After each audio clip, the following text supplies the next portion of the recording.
Szanowni Państwo, jesteśmy w tej chwili w Rzeszowie razem z panami prezydentami. Wróciliśmy z Kijowa, z Ukrainy.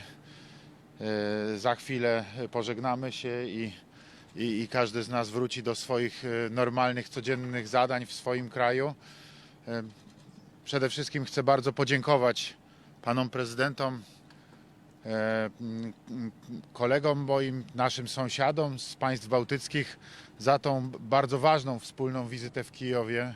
Myślę, że żaden z nas nie ma wątpliwości co do wartości tej wizyty, tej naszej obecności tam, tego spotkania z prezydentem Zełenskim, z jego współpracownikami, tej rozmowy, którą przeprowadziliśmy.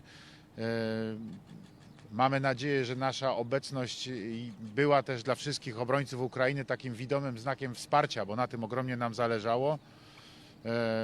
Mamy nadzieję też, że ten głos z Kijowa, który wczoraj wszyscy razem w piątkę z panem prezydentem Zełenskim daliśmy, został usłyszany na świecie, bo rzeczywiście Ukraina walczy niezwykle bohatersko o swoją wolność, niepodległość, suwerenność. Ukraińcy krwawią się codziennie, odpierając napaść Rosjan, ale potrzebują wsparcia. Są niezwykle dzielni, są bohaterscy, ogromnie ponoszą straszliwe straty.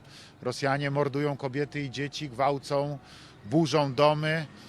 Ukraina ogromnie cierpi i krwawi, ale broni się, potrzebuje wsparcia, zarówno tego wsparcia o charakterze humanitarnym, tego wsparcia o charakterze politycznym, ale potrzebuje też tego wsparcia o charakterze rzeczowym, o charakterze militarnym i tutaj aktywność społeczności międzynarodowej jest jej niezwykle potrzebna. Podobnie jak poważna rozmowa na temat funduszy na odbudowę Ukrainy. Już dzisiaj wierzymy wszyscy w to, że Ukraina się obroni, wierzymy w to, że ludzie, którzy dzisiaj są naszymi gośćmi w Polsce i w innych krajach, Ukraińcy, którzy uciekli ze swoich domów, przede wszystkim kobiety i dzieci, bojąc się wojny, bojąc się śmierci, co jak pokazała Bucza i inne miejsca, Irpień, było uzasadnioną obawą, bo tam mordowano zwykłych ludzi i morduje się nadal na Ukrainie, choćby w Mariupolu, żeby mogli wrócić do swoich domów, mogli normalnie żyć, mogli się odbudować,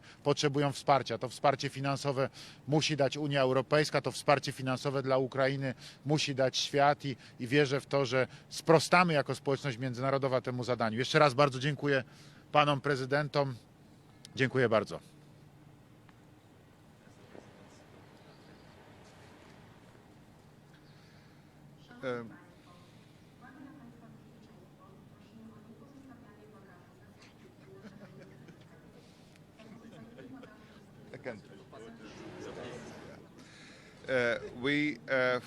Four presidents went to Ukraine to meet President Wołodymyr Zełenski, and we have already a long time planned this visit. This is a visit of four close friends of Ukraine. Our states always supported Ukrainian interests and Ukrainian demands because Ukraine is fighting for the independence and democracy, and in the same time Ukraine is fighting also for Europe. Our duty is to support Ukraine. We are doing so. We are giving, as Latvia, considerable military help to Ukraine.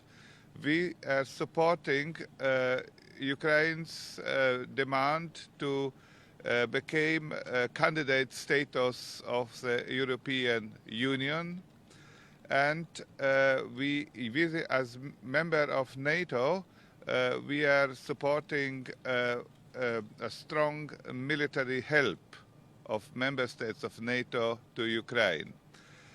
We saw with own eyes Russian atrocities which they committed in Ukraine, and we think that the responsible should be brought to international courts in order to punish them, because such war crimes could not be tolerated by the international community.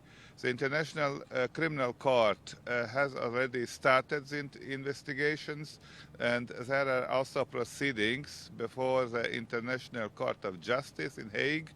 And I support also the idea to establish a special tribunal like Yugoslavia tribunal 20 years ago, a special tribunal on Russian war, aggressive war against Ukraine. So we expressed our full solidarity with the people of Ukraine, with the government of Ukraine, with President Zelensky, and we will continue our close friendship and support for Ukraine. Thank you.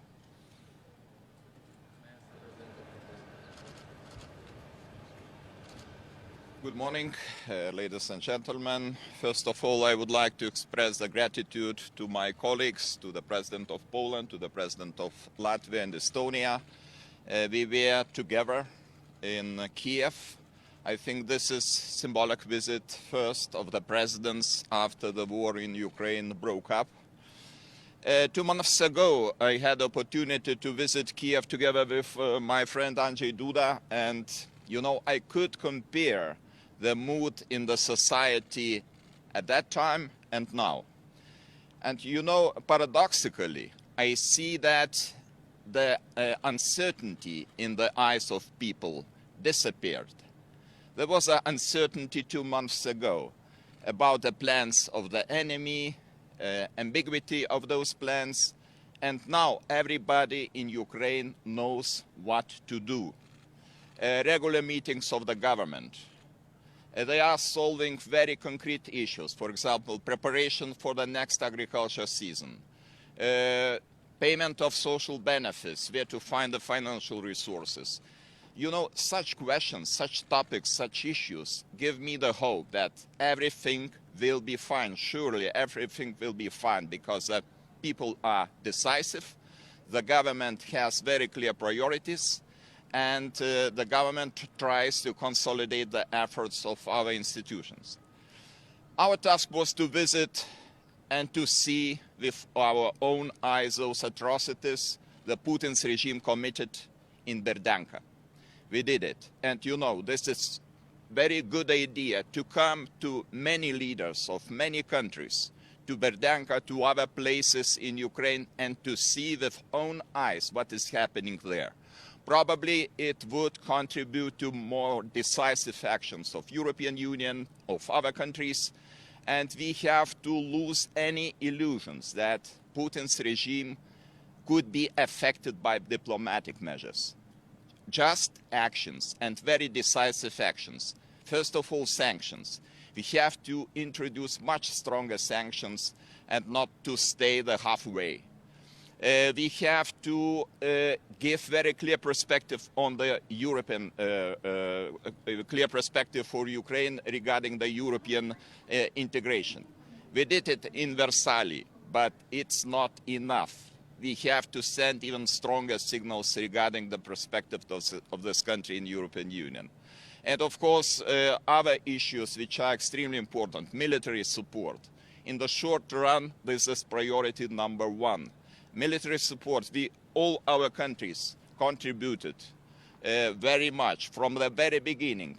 Lithuania was among the first to deliver Stinger weapons to Ukraine. We were among the first to cut any ties and to import the energy resources from Russia, followed by other countries too. But I pretty much believe that we can do much more if we are together. Bilaterally we can do a lot, but together we can do even more. So this is my message, and I really appreciate courage and decisiveness of Ukrainian nation. And this is a good example for all of us. Thank you.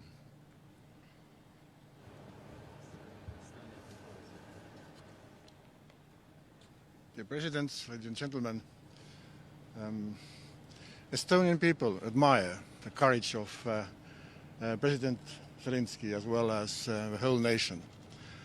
Yes, we visited two sites in Ukraine, and this is a crime scene, and we were speechless. And people who committed this crime and started this war and killing civilians, including children, must face a court. And at this very moment, prosecutor of international crime court is already present in Ukraine. But meanwhile, we should stay united as EU and NATO, and keep supporting Ukraine, which we did in Estonia, supporting military aid, giving military aid and also humanitarian aid.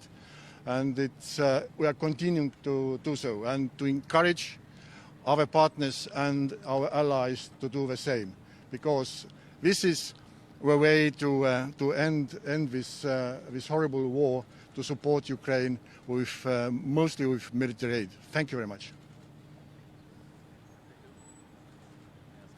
Thank you very much. Thank you very much.